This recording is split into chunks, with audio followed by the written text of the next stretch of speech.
This might upset you a bit. My testosterone level is only 732. Natural is between 240 and 950.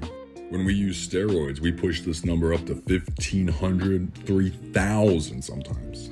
My free T is pretty good, couple points over. I had a serious injury 2 years ago and it wasn't worth it for me to juice while I was down. So that's why I said that might upset you, because all these pictures and videos this last couple of years, you've just been watching me practice the fundamentals, the principles of bodybuilding. But now my arms aren't broken and my tendons aren't torn. And all of my blood looked great. So I am cleared now. I have been waiting to be cleared and I am totally cleared. And now I can add some icing onto that cake. Because you thought that all of my results were from a needle. This next year or so really gonna hurt your feelings, and I'm sorry. Steroids are like a shiny coat of paint. But you better know how to build that cabin before you start picking colors. Hi guys, welcome back to the channel. I'm Dr. Downey, and today we're going to discuss whether or not this TikToker / fitness influencer known as Ziegler monster is natural or not. So this is another opinion piece video. A lot of you guys said you enjoyed them, so I decided to make another one. Remember, this is opinion, and it's quite difficult to use science in these videos, but let's get into it. So as I said, he's a popular TikToker. He's like fitness coach, fitness influencer, and you may find this video ridiculous because obviously it's not natural because he admitted to using steroids in the past. However, from what I've seen now, he claims to be natural and not on TRT or any form of hormone replacement, and this was displayed in one of his most recent TikTok videos where he showed his hormone profiles from what I assume to be one of his latest blood tests, and he used this to prove that he's not on anything. Now, he didn't say whether he's not on TRT. He said he's not on cycle. I assume he says he's not on any exogenous hormone. But from these blood tests that he showed on the TikTok, it was quite clear that he's on TRT at least. And whilst it's difficult to prove, because every individual is different, there are a few red flags which would indicate that he is on something.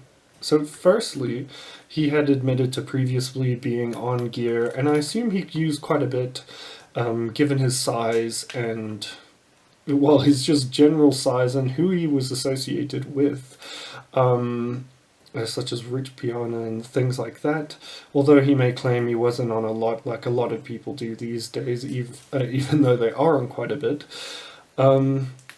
So the fact that he had been on quite a bit of gear previously means he probably experienced a bit of pituitary testicular axis suppression, I'd assume quite extensively. However, he says he's been off for 3 years now, and it is possible for the axis to recover within 3 years, but from what I've seen, they've never, I've had a few people come to me with their blood tests who have been on in the past for multiple years and have come off for a few years, and their blood work is nowhere near as good in terms of hormones.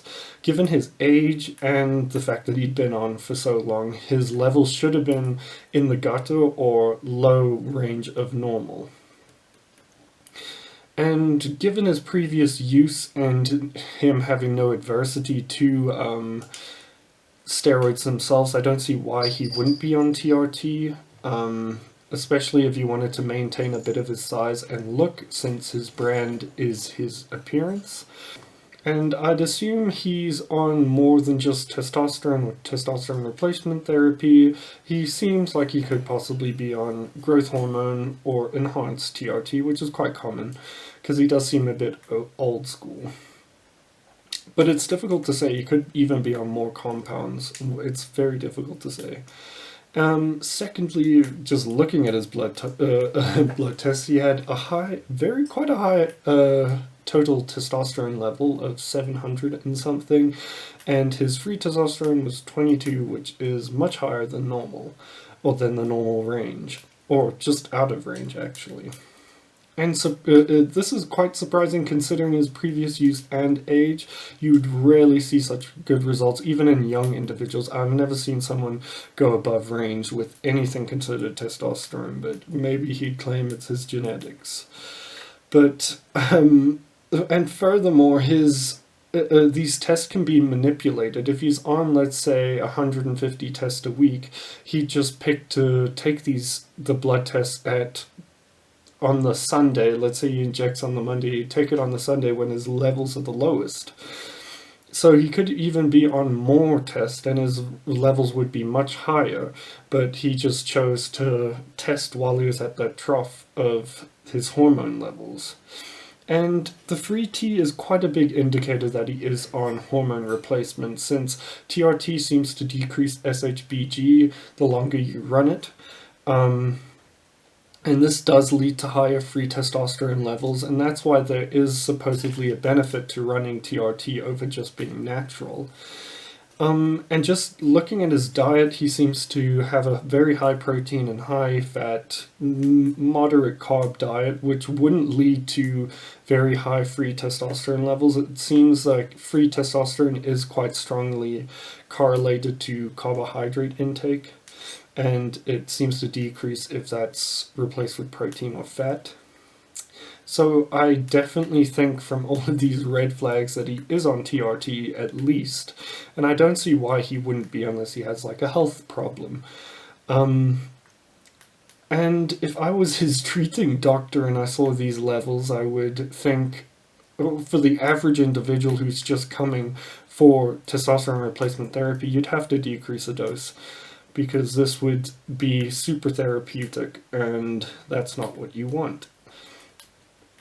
And it's quite difficult to say how much he is on. Like, I would be unable to say how much he's on, and whether he's on different compounds, but from just him being quite old school, I'd assume he's on the typical bodybuilder coming off TRT, which isn't, it's TRT plus, so it's like 250 milligrams of testosterone a week with 2 to 4 or 2 to 6 IUs of growth hormone daily.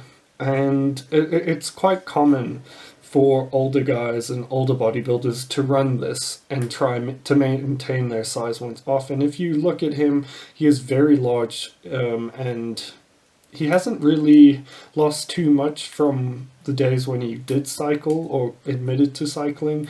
So there's a very high chance he's still running a bit, but not enough to put him in that super physiological range. So I hope you enjoyed the video. Let me know what you think below, whether you agree or disagree, and I'll see you in the next video.